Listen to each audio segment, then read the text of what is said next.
As promised, Lee, Dr. Tucker, here's what the inside of your tank, your fuel tank looks like. They had used, that's all rust that you're seeing in there. That yellow looking stuff was a liner. They had probably sandblasted the tank or cleaned the tank out somehow and put what's called a liner in it.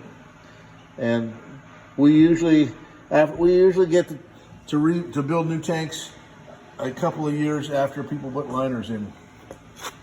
And this is a baffle that is in the tank to keep the fuel from sloshing back and forth. And so there are some like 4 holes in the baffle to allow fuel to pass from one side to the other and allow the gas to be allow the vapor section of the tank to be vented.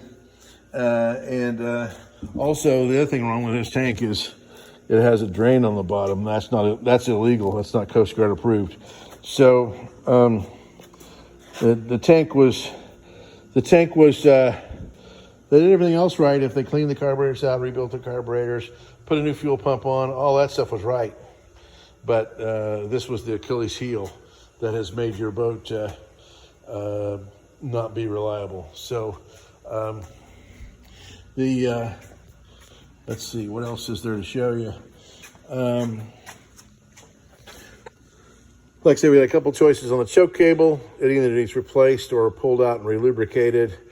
And the throttle cable works fine with the carburetor disconnected, but it won't work with the carburetors connected. So we're pulling these guys off, and we will open them just because they're going to go to rebuild anyway.